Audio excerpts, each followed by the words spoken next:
Maging ang ilang lugar sa Visayas, nakakaranas rin ng masungit na panahon. Ilang bayan nga sa Iloilo ang lubog sa baha sa ngayon. May ulat on the spot si Alessandra Kimsing ng RGMA Iloilo. Alessandra? Yes, Rafi. Kaninang umaga, huminto na yung ulan dito sa probinsya ng Iloilo, pero sa bayan ng Zaraga, mataas pa rin po yung tubig sa kanilang kabayan. Merong 195 households na affected ng flash flood po.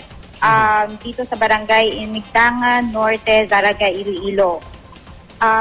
Sa ngayon, doon meron 75% na mga kabayan ang lubog sa tubig. So mostly lahat po ng bahay doon sa Zaraga medyo lumulutang na po sa tubig.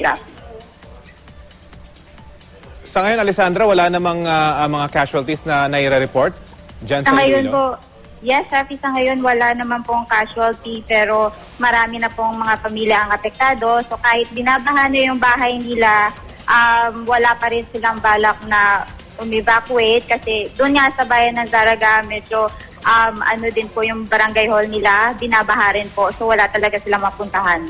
At kumusta, Alessandra, yung tulong na natatanggap naman nila mula sa lokal na pamahalaan dyan? Opo. Sa ngayon po, naghahanda rin po yung lokal na pamahalaan ng Zaraga po. Yung mga barangay opisyalis po nila umiikot sa kanilang barangay at nagtatanong-tanong kung ilan po yung mga kailangan mabigyan ng tulong. So naghahanda rin po sila. Alessandra, lagi bang umaapaw yung ilog dyan o ngayon lang nangyari? At kumusta yung panahon dyan itong mga nakaraang araw? Opo. Ayon po sa mga residente, ngayon lang po umapaw kasi yung Moroboro Dam binuksan at saka yung tubig napunta sa kanilang mga lupa, sa kanilang mga taniman at saka sa kabayan.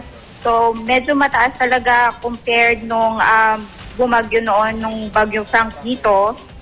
Noon nakaprepare sila, nakahanda sila, pero sa ngayon medyo nagulat sila, hindi talaga sila nakahanda. Halos lahat ng laman ng bahay nila medyo inandod na rin po. Okay, maraming salamat Alessandra Kimsing ng GMA Iloilo.